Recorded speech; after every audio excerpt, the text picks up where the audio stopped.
दूसरा गिलास उठाकर उन्होंने पिया, फिर कहा, वो रानी है, मैं राजा हूं।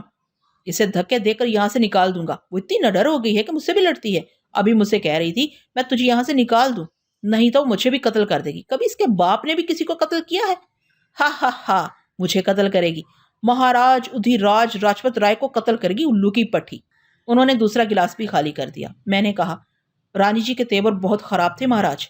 मुझे दो तरफ से खतरा है। मुझे दो तरफ से खतरा है, एक तो रानी जी से, दूसरा इस काली बिल्ली से। वो गिलास पटक कर गुस्से से बोले, वो बिल्ली अब तक मर चुकी होगी, मेरे सामने इसका नाम ना ले। क्षमा कीजिए महाराज, वो चुड़ैल मुझे पहले भी परेशान कर चुकी है और किसी मर्द को मेरे करीब नहीं आने देती। किसी न किसी बेरूप में मेरे पास चली आती है। आप किसी सिपाही को बुलाकर हुक्म दीजिए कि इस कमरे के आसपास किसी इंसान या जानवर को ना आने दे, यहाँ तक कि आपके महल की कोई दासी भी इस दरवाजे के करीब ना आए। वह घूर कर मुझे देखने लगे। दो गिलास का नशा इनकी आंखों से बोल रहा था। उन्होंने झूम कर कहा, सिपाही को बुलाओ। मैंने दरवाजा खोलकर देखा, बाहर दो सिपाही पहरा दे रहे थे। उनके अलावा कोई ना था। हद्दे नजर तक महल वीरान था। राजा साहब ने हुक्म दिया कि किसी जानवर को और मुलाजिम या मुलाजिमा को इस कमरे के करीब ना आने दिया जाए। फिर मैंने दरवाजे को बंद कर दिया और इनकी तरफ बढ़ती हुई बोली, आज रात आप रानी जी से निपट लेंगे, मगर आपके जाने के बाद वो मुझसे बदला लेंगी। नहीं लेगी। उसकी क्या मजाल है कि मेरी पसंद की किसी भी चीज को हाथ लगाए। सिर्फ मैं हाथ लगा सकता हूँ। वो फितना वक्त बर्बाद हो गया और अभी तक मैंने तुम्हें हाथ भी नहीं लगाया, जरा सा छू कर भी नहीं देखा कि तुम कितनी कोमल हो। वो ट्रॉली के पास से लड़खड़ाते हुए आगे बढ़े। मैंने भी आगे बढ़कर उन्हें सहारा दिया। बकवास मत करो। रानी जी की आवाज कमरे के बाहर सुनाई दी। फिर एक सिपाही की आवाज आई, हम आपके सेवक हैं, मगर महाराज का हुक्म है कि यहाँ किसी को। You shut up.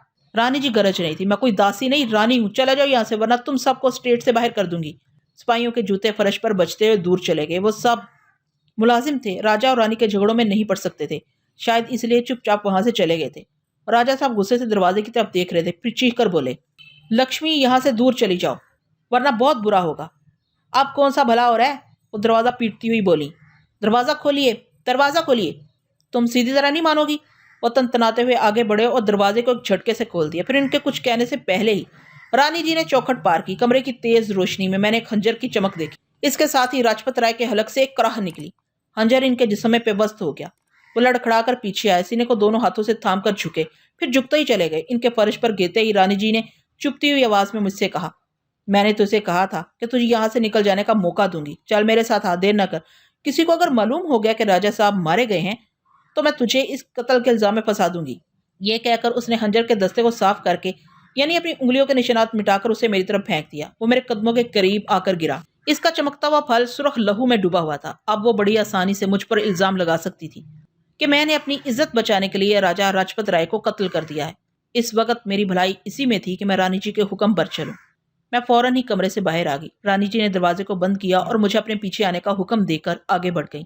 आगे राहदरी के एक मोड़ पर दो सिपाही खड़े हुए थे। रानी जी को देखते ही अदब से झुक गए।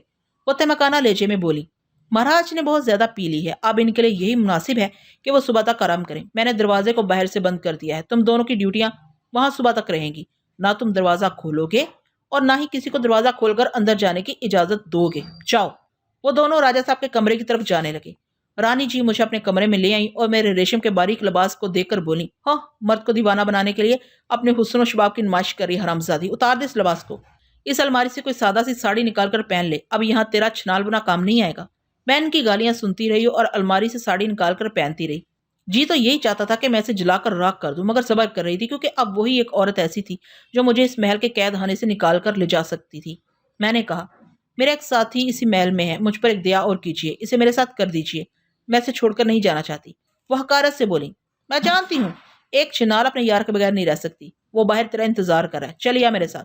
मैं इनके पीछे चलने लगी। महल की दासियां और पहरेदार जहां भी नजर आए, सब ने अदब से झुककर हमें जाने के लिए रास्ता दे दिया। रानी जी ने कुछ ऐसी होशियारी से काम किया कि सुबह तक किसी को राजा साहब की मौत का इल्म नहीं होता। इसलिए हम बिला रोक टोक महल के बाहर आ गए। बाहर एक लंबी सी स्याह रंग की कार खड़ी हुई थी। इसकी पिछली सीट पर केदार बैठा हुआ था। मैं भी पिछली सीट की तरफ जाने लगी तो रानी जी ने मेरा बाजू पकड़कर खींचते हुए कहा, सामने बैठो। मैं चुपचाप सामने की सीट पर आ गई। मैं समझी थी कि इनका कोई ड्राइवर हमें इस इलाके के बाहर छोड़ आएगा, मगर रानी जी खुद कार चलाने की जगह आकर बैठ गई। इनके अंदाज से पता चल रहा था कि वो बहुत गुस्से में है और हमसे शदीद नफरत करने के बावजूद हमें यहाँ से दूर ले जाने पर मजबूर हैं। मैं इस औरत के मिजाज को समझ गई थी। वो जो बोलती थी वो कर गुजरती थी। इसने राजा को धमकी दी थी कि मुझे महल से निकाल दिया जाए, वरना वो राजा को ही कत्ल कर देगी। इस धमकी पर वो अमल कर चुकी थी और अब मुझे महल से निकाल कर ले जा रही थी।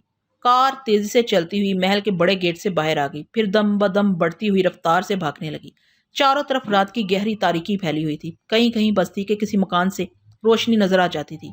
कार की खुली हुई खिड़कियों से तेज हवाएं सनसनाती हुई अंदर आ रही थी। बस्ती से दूर होने के बाद जब मुझे यकीन हो गया कि अब राजा साहब के कत्ल के इल्जाम में मुझे कोई गिरफ्तार नहीं कर सकेगा, तो इसी वक्त मुझे सामी याद आ गई।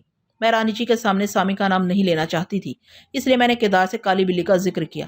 क्या तुमने महल में इस काली बिल्ली को देखा था? नहीं, वो मुझे नजर नहीं आई, उसने जवाब दिया। चलो अच्छा हुआ, इससे हमेशा के लिए पीछा छूट गया। मैं भी यही सोच रही हूँ कि मुझे परेशान करने नहीं आई। रानी जी मुझे राजा साहब से बचाकर लाई हैं। केदार ने रानी से कहा, भगवान आपका भला करे, हम आपका एहसान कभी नहीं भूलेंगे। रानी ने सवाल किया, तुम दोनों उस काली बिल्ली से बहुत डरते हो? हाँ, मैंने कहा, वो बिल्ली नहीं चुड़ैल थी। क्या आपने उसे देखा है? इस महल में कोई बात मुझसे छुपी नहीं रहती, मैंने देखा है। सिपाहियों ने गड़ा खोदकर इसे जिंदा दफन कर दिया था। तुम दोनों इस काली बिल्ली के मतलब सोच रहे हो, मेरे बारे में नहीं सोचते कि सुबह राजपत राय की मौत की खबर फैलेगी तो मैं किस मुसीबत में गिरफ्तार हो जाऊंगी। मैंने इस मुर्दा राजा का कमरा बंद कर दिया है और वहां 2 सिपाहियों का पहरा लगाया है। कत्ल का इल्जाम सिर्फ तुम पर नहीं, मुझ पर भी आएगा। क्या मैं महल में वापस जा सकती हूँ? वाकई मैंने नहीं सोचा था कि रानी जी महल में वापस जाकर मुसीबत में गिरफ्तार हो जाएंगी। अब मेरी समझ में आया कि वह ड्राइवर को साथ लाने की बजाय हमारे साथ अकेली क्यों आई हैं। क्या आप वापस नहीं जाएंगी? नहीं। फिर कहाँ जाएंगी? तुम्हारे साथ।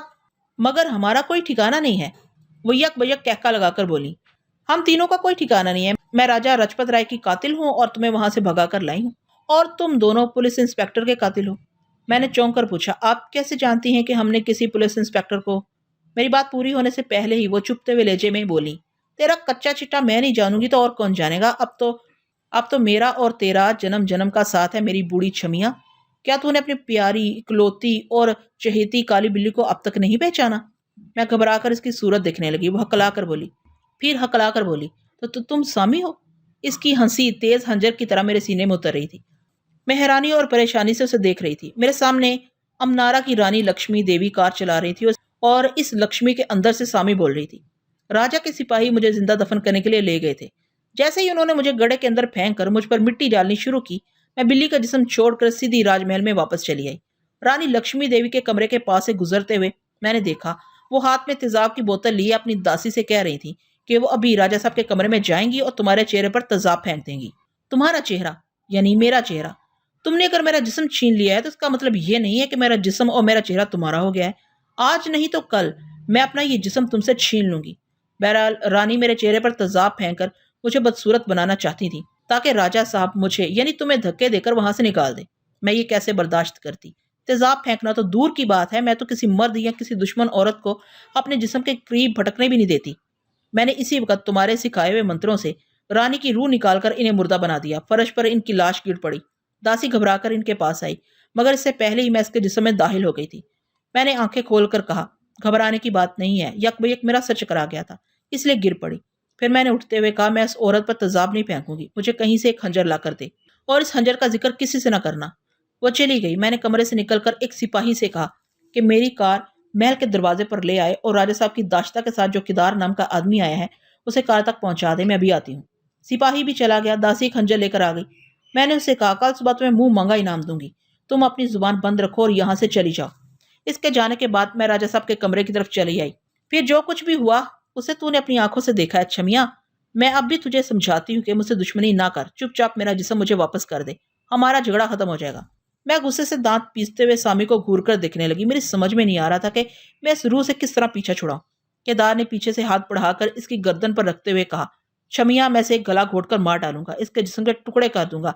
इस जंगल में जब तक ये दूसरा जिस्म तलाश करेगी, इस वक्त तक हम कहीं दूर निकल जाएंगे। सामी ने हंसते हुए कहा, बेवकूफ, कार का स्टीयरिंग मेरे हाथों में है। इस जिस्म के मुर्दा होने से पहले ही मैं कार को किसी गड्ढे में गिरा दूंगी। इसके बाद मेरी और छमिया की रूह महफूज रहेगी और तू नरक में चला जाएगा।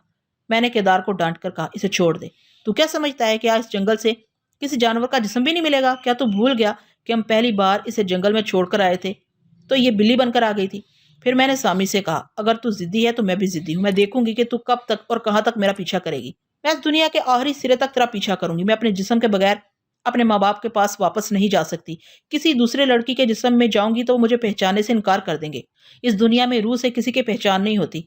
माँ बाप भी अपनी औलाद को इसके जिस्म से पहचानते हैं, इसलिए मैं कहती हूँ कि मेरा जिस्म मुझे वापस कर दे। नहीं करेगी तो हमेशा इसी तरह मेरे जिस्म का बोझ उठाए भटकती रहेगी और मैं तुझे कहीं सुकून से नहीं रहने दूंगी। मैंने तंजिया कहा, मेरा सुकून बर्बाद करने वाली तू कब सुकून से रहेगी? दिन रात मेरे पीछे भाग रही है और तो इसी तरह परेशान रहेगी। जरा मुझे दिल्ली पहुंचने दे, फिर मैं तुझसे ऐसा इंतकाम लूंगी कि तू मेरा पीछा करना भूल जाएगी। वो हंसती हुई बोली, दिल्ली दूर है, अभी तो मैं तुझे नागपुर ले जा रही हूँ। वहां की पुलिस तुम दोनों की तलाश में है। तू जानती है कि मेरे डैडी कमिश्नर हैं। मैं इनके सामने साबित कर दूंगी कि तूने मेरा जिस्म छीन लिया है। मैं थाने में या भरी अदालत में ये तमाशा दिखाऊंगी कि हम दोनों की रूहें किस तरह दूसरे जिस्मों में मुंतकिल हो जाती हैं। मैं परेशान होकर कभी उसे और कभी रास्ते की तरफ देखने लगी। वो मुझे एक नई मुसीबत में फंसाने के लिए इसी जगह ले जा रही थी जहां से हम भाग कर आ रहे थे। मैंने चीख कर कहा, गाड़ी रोक दे, मैं नागपुर नहीं जाऊंगी। वो कह के लगाने लगी। उसके कह के बता रहे थे कि इस तेज रफ्तार गाड़ी में हम इसका कुछ नहीं बिगाड़ सकते। बिगाड़ेंगे तो गाड़ी उलट जाएगी और केदार की जिंदगी खतरे में पड़ जाएगी। मैं और सामी किसी दूसरे जिस्म में जिंदा रह जाएंगे, लेकिन सामी का ये हसीन जिस्म जिसे मैंने इतनी मुसीबतें झेल कर भी अपनाए हुए थी, ये कार के हादसे में बर्बाद हो जाता। मैं किसी कीमत पर यह गवारा नहीं कर सकती थी कि इस बदन में जरा सी भी खराश आए, और ना ही सामी ये पसंद कर सकती थी कि उसे कोई नुकसान पहुंचे। मैंने चौंक कर कहा, तू हमें सिर्फ धमकी दे रही है। तो इस गाड़ी को किसी गड्ढे में नहीं गिरा सकती, किसी दरख्त से नहीं टकरा सकती। ऐसा करेगी तो सिर्फ केदार नहीं मरेगा, तेरा ये जिस्म भी जख्मी हो जाएगा। हो सकता है हाथ पांव टूट जाए या सर फट जाए या चेहरा बिगड़ जाए। क्या तू पसंद करेगी कि इस पर हल्की सी भी हराश आए? वो गाड़ी की रफ्तार कुछ और बढ़ाती हुई बोली, मेरा जिस्म अभी मेरे पास नहीं है, तेरे पास है। तू अच्छी तरह समझती है कि इस जिस्म में कितनी कशिश है। तू खुद ही से बर्बाद करना नहीं चाहेगी। अगर चाहती है तो केदार से बोल कि वो मुझे हाथ लगाए। मैं अभी इस गाड़ी को किसी दरख्त से टकराती हूँ। मैं होंठों को सख्ती से भींच कर उसे गुस्से से देखने लगी। वो कमबख्त बहुत चालाक थी, मेरे हालात को समझती थी। मैं खुद ही इस जिस्म की तबाही पसंद नहीं करूंगी। मैं बड़ी बेबसी से सामने रास्ते की तरफ देखने लगी। कार तेजी से दौड़ रही थी और एक नई मुसीबत इतनी ही तेजी से हमारे करीब आ रही थी। केदार ने खिड़की के बाहर झांक कर रास्ते के किनारे संगमील को देखते हुए कहा, नागपुर 20 मील पर है। छमिया, जल्दी फैसला कर। यह जिस्म तुझे थाने कचहरी तक ले जाएगा। छोड़ दे इस मनहूस बदन को। इस संसार में सामी से भी ज्यादा सुंदर लड़कियां हैं। तू इसी के लिए क्यों पागल हो गई है? छोड़ दे इसे, मैं अभी इसकी खबर लेता हूँ। तू इसी के लिए क्यों पागल हो गई है? छोड़ दे इसे, मैं अभी इसकी खबर लेता हूँ। मुझे इसकी परवाह नहीं है कि मैं कार के हादसे में मर जाऊंगा या जख्मी हो जाऊंगा। कुछ भी हो, मैं पुलिस के हाथों में नहीं जाना चाहता। ये कहकर उसने सामी की तरफ हाथ बढ़ाया। मैंने जल्दी से कहा, ठहर जा, नादानी न कर। जब तक मुझे इससे ज्यादा खूबसूरत जिस्म नहीं मिलेगा, मैं इसे नुकसान नहीं पहुंचाऊंगी। मुझे जरा सोचने दे कि मैं तेरे बचाव के लिए क्या कर सकती हूँ। केदार ने जुझलाकर पिछली सीट पर बैठते हुए कहा, तेरे सोचते सोचते हम नागपुर पहुंच जाएंगे। समझने की कोशिश कर शमिया, हमने कोई मामूली जुर्म नहीं किया है, हम कातिल हैं। उसकी बात खत्म होते ही कार की रफ्तार धीमी होने लगी। फिर वो गाड़ी हल्के हल्के झटके खाकर आगे बढ़ने लगी। हमारे कुछ समझने से पहले सामी ने एक झटके से गाड़ी रोकी और दरवाजा खोलकर बाहर निकल गई। फिर इसने दूर जाकर चीखते हुए कहा, छमिया, तेरे नसीब अच्छे हैं, पेट्रोल खत्म हो चुका है, चल बाहर आ जाओ। यह सुनते ही केदार दरवाजा खोलकर जल्दी से बाहर निकला और उसे पकड़ने के लिए दौड़ा। वो पलटकर भागने लगी। मैं भी कार से बाहर आकर इनके पीछे दौड़ने लगी। अब वो आगे आगे थी, इसके पीछे केदार और केदार के पीछे मैं भाग रही थी।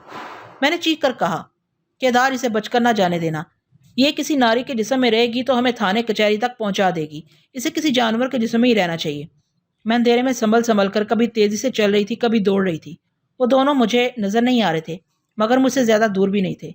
उनके भागते हुए कदमों से और झाड़ियों की सरसराहट से पता चल जाता था कि वो किस तरफ जा रहे हैं। न जाने हम कितनी देर तक और कितनी दूर तक भागते रहे।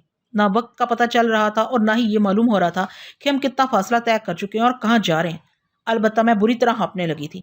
सामी रात की तारीकी से फायदा उठा रही थी। कभी दरख्तों की आड़ में छुप जाती थी, कभी झाड़ियों में जाकर गुम हो जाती थी। केदार तेजी से दौड़ने के बावजूद उसे पकड़ने में नाकाम हो रहा था।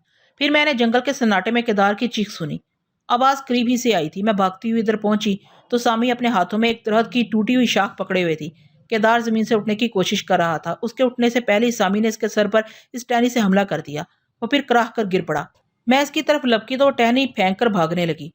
मैं केदार के पास आकर बैठ गई। उसने दोनों हाथों से सर को थाम कर कराहते हुए कहा, मेरी फिक्र ना कर, इसे किसी तरह पकड़ ले, मैं तेरे पीछे आ रहा हूँ। मैं इसे छोड़कर सामी के पीछे भागी। वो आगे जाकर जरा सांस दुरुस्त करने के लिए आहिस्ता आहिस्ता चल रही थी और पीछे पलटकर देखती जाती थी। मेरे कदमों की आवाज सुनकर उसने समझा कि केदार आ रहा है, इसलिए बिदक कर भागने लगी। मैंने चीख कर कहा, सुअर की बच्ची, मुझसे बचकर कहाँ जाएगी? मैं केदार नहीं हूं कि तू मुझ पर हमला करेगी तो अपने ही जिस्म को नुकसान पहुंचाएगी। और ये सच भी था। मैं इसके जिस्म में इसका पीछा कर रही थी और वो पलटकर मुझे नुकसान नहीं पहुंचा सकती थी। आगे जाकर गन्ने के खेत आ गए। इसी जगह पहुंचकर मैंने उसे पकड़ लिया। इसने खुद को छुड़ाने की कोशिश की, मगर मैं इससे लिपट गई। मेरी कोशिश यही थी कि मैं इसे नीचे गिरा दूं और जब तक केदार ना आए उसे अपनी गिरफ्त में दबोच कर रखूं। फिर वो जैसे जानबूझकर गिर पड़ी और हम एक दूसरे से गुत्थम गुत्था होकर लुढ़कने लगे। कभी वो मेरे नीचे आ जाती थी, कभी मैं नीचे चली जाती थी। ऐसे वक्त वो कोशिश करती थी कि मेरे जिस्म को तकलीफ ना पहुंचे। इसके लिए बड़ी मुसीबत हो गई थी। वो मजबूरन अपने ही जिस्म से लड़ रही थी। मैंने कई बार इसके चेहरे को नोचा, खसोटा, अपने नाखूनों से खराशें डाल दी, मगर इसने एक बार भी अपने नाखूनों से हमला नहीं किया, बल्कि यही कोशिश करती रही कि जमीन पर गिरने के बाद मेरे जिस्म को कोई नुकसान या तकलीफ ना पहुंचे। रात की खामोशी और तारीकी में दो औरतें लड़ रही थीं। आकाश के तारे टिमटिमाते हुए इस अजीबोगरीब लड़ाई को देख रहे थे। मैं छमिया थी और रानी लक्ष्मी देवी के जिस्म को नोच खसोट रही थी। वो सामी थी और सामी के ही जिस्म से लड़ते हुए इस जिस्म की हिफाजत कर रही थी। इतने में दूर से केदार की आवाज सुनाई दी। छमिया, तू कहाँ है? इसकी आवाज सुनते ही सामी ने मुझे टांगों पर रखकर एक तरफ उछाल दिया। इतनी देर की लड़ाई में वही एक ज्यादती इसने मुझ पर की थी। फिर वो उठकर गन्ने के खेतों में घुस गई। मैंने केदार को आवाज देकर कहा कि हम गन्ने के खेतों में हैं, सीधे चले आओ। ये कहकर मैंने दूर अंधेरे में से देखने की कोशिश की। वो मुझे नजर नहीं आया, लेकिन इसकी कराहें मुझ तक पहुंच गई। मैं समझ गई कि इसे सख्त चोटें आई हैं और वो इसका दौड़ भाग के काबिल नहीं है। मैं पलटकर खेतों में घुस गई। थोड़ी दूर पर मुझे सरसराहट सी सुनाई दी। मैं इस आवाज की सिमत बढ़ने लगी। कदावर गन्नों के दरमियान से गुजरते वक्त सरसराहट की ऐसी आवाजें उभर रही थी कि सामी के भागने की सिमत का पता नहीं चलता था। मैं कुछ दूर चलने के बाद रुक जाती थी, इसकी आवाज सुनती थी, फिर जहां से सरसराहट की आवाज सुनाई देती इस तरफ बढ़ जाती। आहर इस खेत से गुजरकर जब मैं बाहर आई तो दूर एक कच्चे मकान की खिड़की से लालटेन की रोशनी दिखाई दी। हम किसी बस्ती के करीब पहुंच गए थे। मैंने बस्ती की तरफ ज्यादा ध्यान नहीं दिया। इस वक्त सामी मेरे सामने कुछ दूर जमीन पर बैठी हुई अपने पांव के एक टखने को पकड़े करा रही थी। शायद इसके पैर में मोच आ गई थी। मैंने लपक कर इसे दबोच लिया। फिर हमारे दरमियान जद्दोजहद शुरू हो गई। मैं उसे मार रही थी और अपने नाखूनों से उसे नोच खरसोट रही थी। वो मेरे नीचे दबी हुई जवाबी कार्रवाई करने की बजाय खुद को बचाने की कोशिश कर रही थी। इसी वक्त करीब ही कहीं से म्याऊं की आवाज सुनाई दी। बस्ती की कोई बिल्ली उधर निकल आई थी। फिर मैंने महसूस किया कि मेरे नीचे दबा हुआ रानी लक्ष्मी देवी का जिस्म बेजान हो गया है। मैं इसे अलग होकर इधर उधर तारीकी में घूरने लगी। म्याऊं म्याऊं आवाज दूर होती सुनाई दी। फिर गन्ने के खेतों से ससराहट उभरी। मैंने पलटकर देखा कि दार लड़खड़ाता हुआ आ रहा था। मैं दौड़कर इसके पास गई, उसे बताया कि सामने रानी जी का जिस्म छोड़ दिया है, शायद फिर किसी बिल्ली के जिस्म में चली गई है। केदार ने यह सुनते ही एक बड़ा सा पत्थर उठा लिया और रानी लक्ष्मी देवी के जिस्म को कुचलने के लिए चला गया। बिल्ली की आवाज सुनाई नहीं दे रही थी और मेरा दिल घबरा रहा था। हालांकि मैं यही चाहती थी कि किसी जानवर के जिस्म में चली जाए और पुलिस वालों से हमारे खिलाफ शिकायतें ना कर सके। मगर पिछली बार बिल्ली बनकर उसने कैसे हंगामे किए थे इन्हें मैं भूल नहीं सकती थी। उसे भी बिल्ली ही का जिस्म पसंद आ गया था, शायद इसलिए कि वो एक जगह से दूसरी जगह छलांगे लगा सकती थी, दुश्मनों को पंजे मार सकती थी और उछलकर किसी दरख्त की बुलंदी या किसी कमरे के रोशनदान तक पहुंच सकती थी। इस वक्त आकाश के किनारे से चांद तुलू हो रहा था। चांद का चेहरा सुर्ख था, तारीकी आहिस्ता आहिस्ता छट रही थी। केदार वापस आ गया। इसके हाथों में सोने के जेवरात थे। रानी लक्ष्मी देवी की लाश को कुचलने से पहले इसने जेवरात उतार लिए थे ताकि इन्हें बेचकर हम कुछ अर्सा तक इत्मीनान से जिंदगी गुजार सकें। उसने पूछा, वो बिल्ली कहाँ है? पता नहीं, वो कहीं नजर नहीं आ रही है। छोड़ो इसे, आओ हम चलें, वो खुद ही तेरा पीछा करेगी। हम बस्ती से कतरा कर जाने लगे। बस्ती में इसलिए नहीं गए कि वहां हमने कुचली हुई लाश छोड़ी थी। वहां के लोग हम पर ही शुबा करते। बहुत दूर जाने के बाद मैंने पलट कर देखा तो हमारे पीछे आ रही थी। इसका रंग भी स्याह था और चांद की रोशनी में इसकी दोनों आंखें चमक रही थी। अब हम में इतनी हिम्मत नहीं थी कि हम इस काली बिल्ली को पकड़ने के लिए दौड़ लगाते। केदार जख्मी था और मैं बुरी तरह थक गई थी, इसलिए वो कमबख्त बड़े इत्मीनान से हमारी छाती पर मूंग दलने चली आ रही थी। आगे जाकर एक रेलगाड़ी नजर आई। आउटर सिग्नल डाउन ना होने की वजह से वो इस वीराने में खड़ी हुई थी। हम तेजी से उस तरफ दौड़ने लगे। कंपार्टमेंट की खिड़कियों से रोशनी बाहर आ रही थी। कुछ लोग झांक रहे थे, कुछ दरवाजे पर खड़े हुए सिग्नल की तरफ देख रहे थे। फिर सिग्नल डाउन हो गया। हम करीब पहुंच गए थे और इंजन सीटी देकर हरकत में आ गया था। केदार मुझे खींचते हुए ले जा रहा था और दौड़ते दौड़ते हम आखिरी डिब्बे के पायदान पर चढ़ने में कामयाब हो गए। हमसे पहले ही वो बिल्ली उछलकर खुली हुई खिड़की से कंपार्टमेंट के अंदर पहुंच गई थी। छमिया जरा देर के लिए खामोश हो गई। सामी की दास्तान सुनाते हुए उसे पसीना आ रहा था। वो सामी का जिस्म लिए मेरे सामने बैठी थी और सामी से सहमी हुई थी। मैं रस्सियों में जकड़ा हुआ प्याल के बिस्तर पर पड़ा हुआ था और सामी के चेहरे को देख रहा था और इसके मुतल्लिक बड़ी मोहब्बत और अकीदत से सोच रहा था। वो अपनी जद्दोजहद से, अपनी चालाकियों से और अपने अज़्म इस्तक़लाल से मेरे दिलो दिमाग पर छा रही थी। काश के वो अपने जिस्म में मौजूद होती और मैं मरने से पहले एक बार उस शेरनी को इस हसीन सरापा में मुकम्मल होते देख लेता। काश। दूसरे कमरे में खामोशी थी। केदार मंतर नहीं पढ़ रहा था। शमिया मेरे पास से उठकर केदार के पास चली गई। मैं फिर रस्सियों को तोड़ने की कोशिश करने लगा, मगर बेसूद कोशिशें थीं। मेरा जिस्म जख्मों से चूर था और रस्सियां बहुत मजबूत थीं। जंजीरें सिर्फ हौसलों से नहीं टूटती, इसके लिए जिस्मानी कुव्वत की भी ज़रूरत होती है।